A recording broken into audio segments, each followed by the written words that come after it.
현존하는 소설가 중에 세계적인 독자층을 확보한 몇 안 되는 인물 가운데 한 사람이 곧 일본의 소설가 무라카미 하루키입니다. 하루키는 소설가의 길에 접어든 이후로 오랜 세월 동안 세계적인 소설가로서의 입지를 굳건하게 지켜오고 있죠.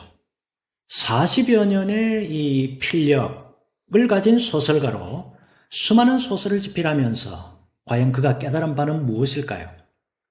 무엇이 하루키가 가진 어떤 관점과 시각과 행동과 노력과 판단, 무엇이 그가 가진 어떤 관점과 어떤 시각과 어떤 행동과 노력과 판단이 하루키를 세계적인 소설가의 자리에 굳건하게 서 있게 했을까요?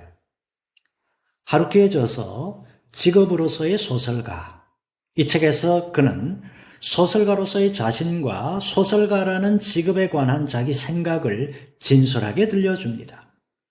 이 책을 통해서 독자는 세계적인 팬층을 확보해온 하루키의 직업관을 구체적으로 들여다볼 수 있습니다. 저는 수년 전 서점에서 우연히 이 책을 접했는데요. 그때 이 책을 보고 아주 놀랐던 경험이 있습니다. 종교적인 내용이 전혀 언급되지 않았음에도 불구하고 소설가라는 한 직업인으로서 자기 직업을 대하는 그의 태도는 소명을 받아서 주의 뒤를 따른다고 하는 이 목회자 혹은 예비 목회자가 가져야 할 기본적인 자세와도 흡사한 면이 있다고 여겨졌기 때문입니다. 아니, 그리스도를 영접한 그리스도인으로서 어떤 직업에 종사하든 간에 그리스도인으로서 자기 직업을 대해야 할 기본적인 자세, 이것과도 상당히 흡사한 면이 있다고 여겨졌기 때문입니다.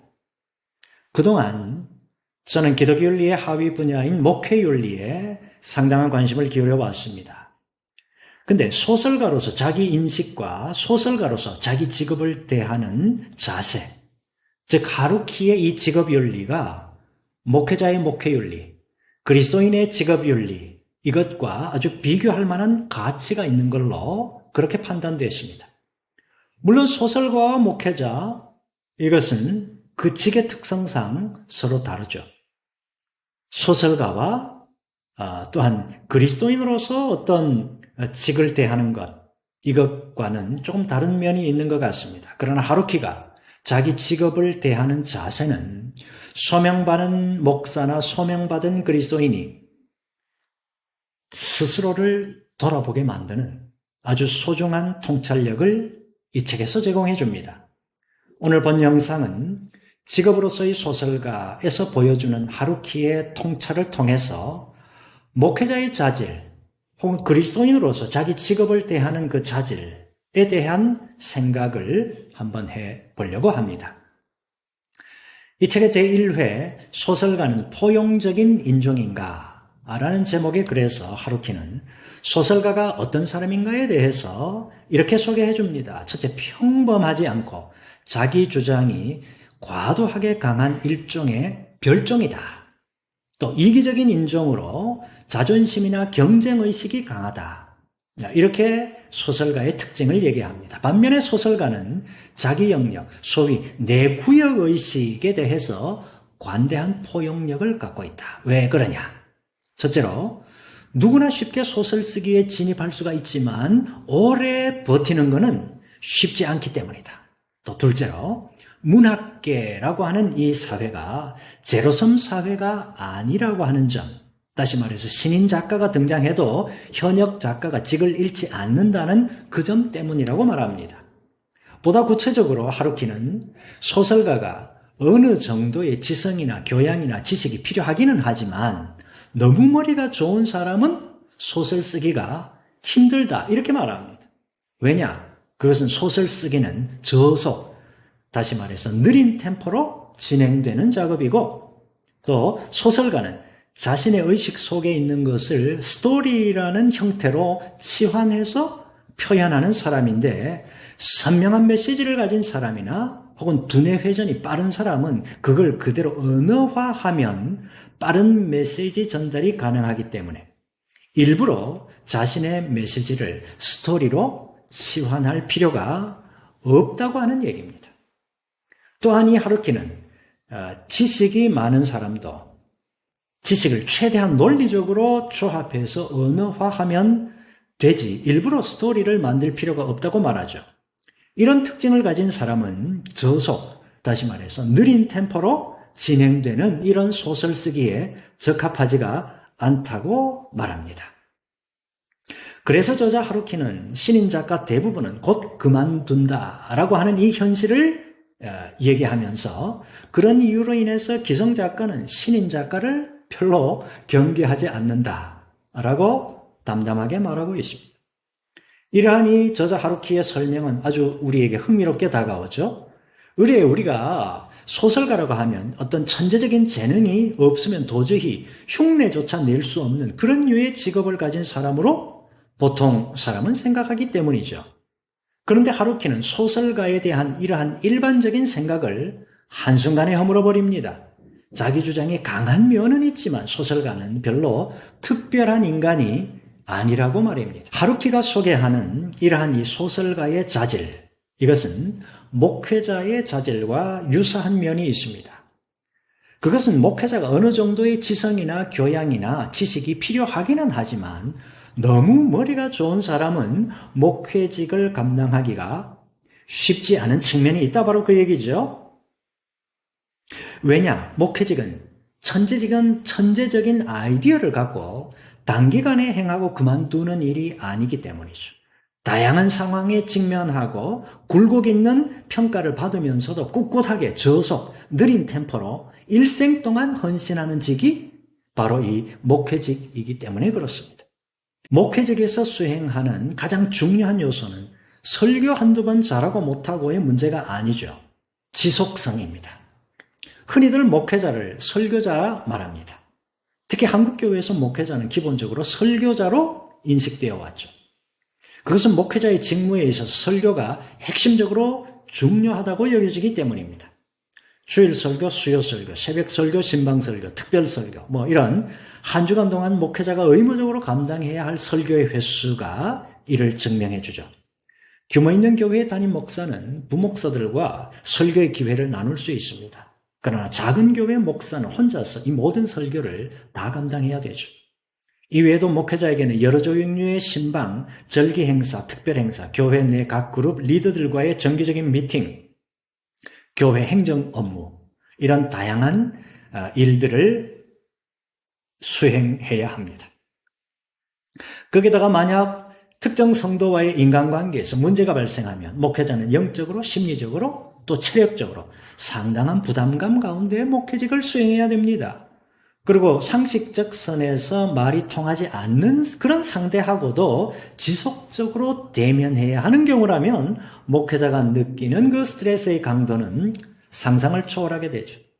문제는 이렇게 기본적으로 수행해야 할 직무는 목회자가 평생 감당해야 할 지속적인 활동이라고 하는 사실입니다. 그러므로 아무리 소명을 받고 목회자가 되었다고 하더라도 목회직은 사명감과 끈기와 체력이 뒷받침되지 않고서는 지속적으로 이 일을 감당할 수 없는 특별한 직이 아닐 수가 없다고 하는 얘기죠. 특히 목회자는 소명받은 자로서 유의미한 사역을 수행하고 있다고 하는 그 긍지로 목회직을 수행합니다. 그러나 항상 이런 긍지가 유지되고 있는 것은 아니죠.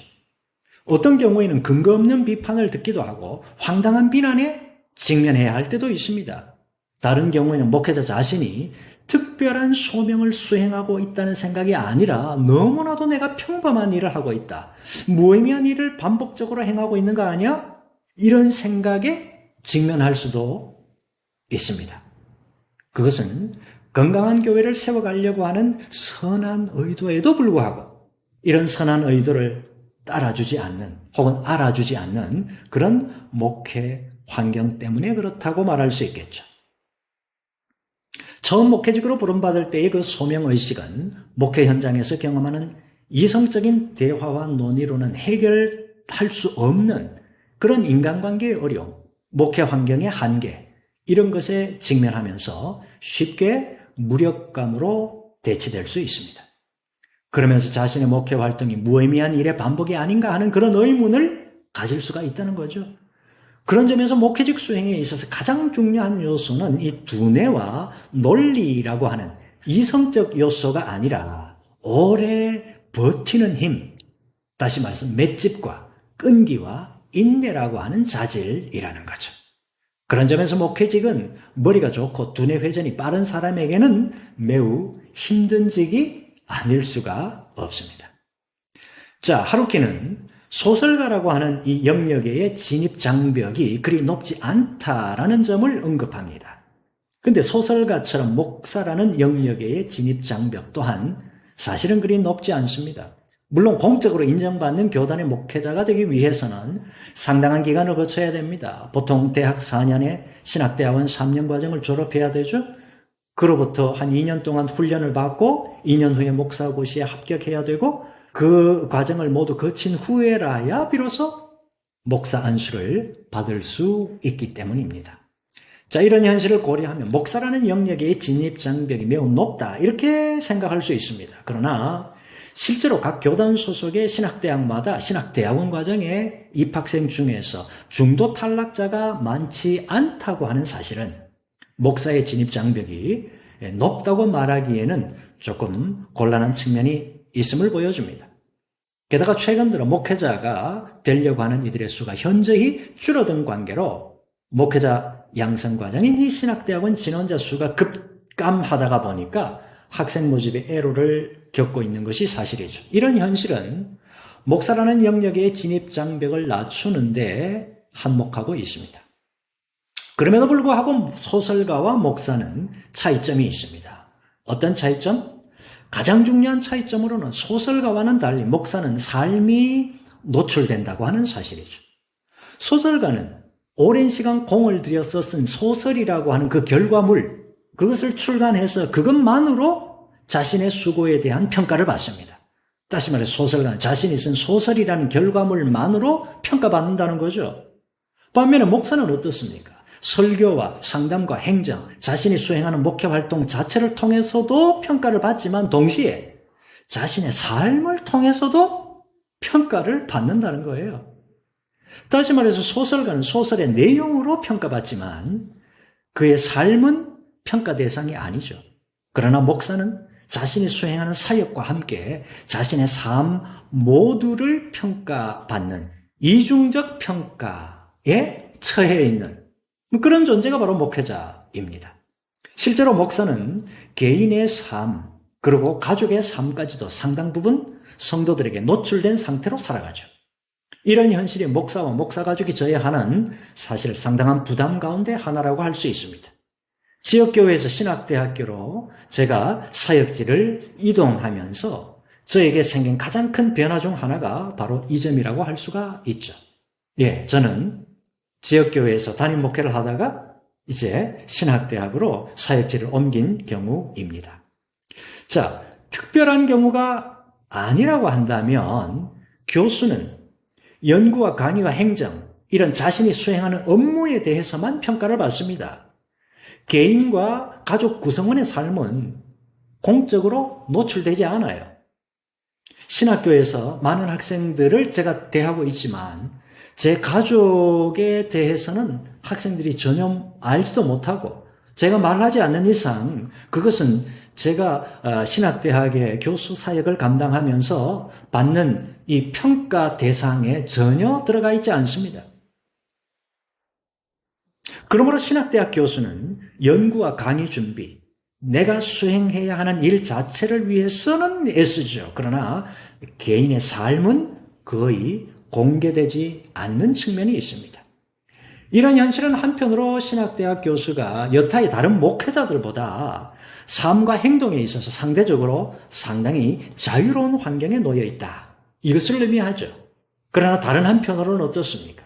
교수직의 이러한 환경이 스스로 영성 생활을 유지하려고 하는 노력을 기울이지 않는다면 어떻게 될까요? 영적으로 퇴보할 수밖에 없는 상당히 위험한 상황에 놓여 있음을 의미하는 거죠. 제가 교수 사역을 감당할수록 더 분명하게 인식되는 것은 뭔가 하면 점점 더 목회자로서의 정체성이 약화가 된다고 하는 얘기입니다. 선생으로서의 정체성이 더 강화가 된다고 하는 얘기입니다. 제 경험에 비추어서 말한다고 한다면 자리가 사람을 만든다. 이런 말은 한편으로는 참 일리가 있다고 생각이 됩니다. 똑같은 목회자라 하더라도 어떤 유형의 직을 수행하는가에 따라서 강화되는 점이 있고 약화되는 점이 다르게 나타날 수가 있다는 거죠. 주로 회중의 마음을 움직이는 데 관심을 기울이는 목회자는 이성적 사고 훈련을 좀 더 강화함으로 조금 더 균형을 잡아야 할 필요가 있을 걸로 여겨집니다. 이성적 사고에 호소하는 데 익숙해져 있는 그런 목회자는 사람의 마음을 따뜻하게 하는 그런 훈련으로 조금 더 균형 잡을 필요가 있을 겁니다. 소설가의 자질에 관한 이 하루키의 견해, 이것은 그의 이런 언급에서 확연하게 드러납니다. 자, 하루키의 말을 한번 들어봅시다. 하루키는 이렇게 말합니다. 소설 한 편 쓰는 건 그리 어렵지 않습니다. 뛰어난 소설 한 편을 써내는 것도 그리 어렵지 않습니다. 간단한 일이라고까지는 하지 않겠지만 못할 일도 없는 일입니다.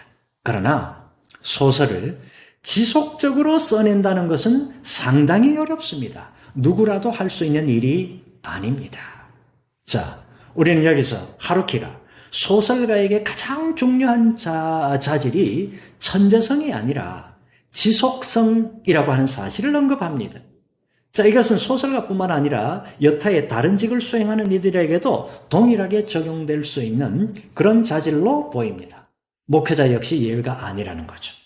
그러므로 소설가의 자질에 관한 하루키의 언급을 다음과 같이 목사의 자질로 이해할 수가 있습니다. 제가 이렇게 한번 표현해 봤습니다. 설교 한 편을 준비하는 건 그리 어렵지 않습니다. 뛰어난 설교 한 편을 준비하는 것도 그리 어렵지 않습니다. 간단한 일이라고까지는 하지 않겠지만 못할 일도 없는 일입니다.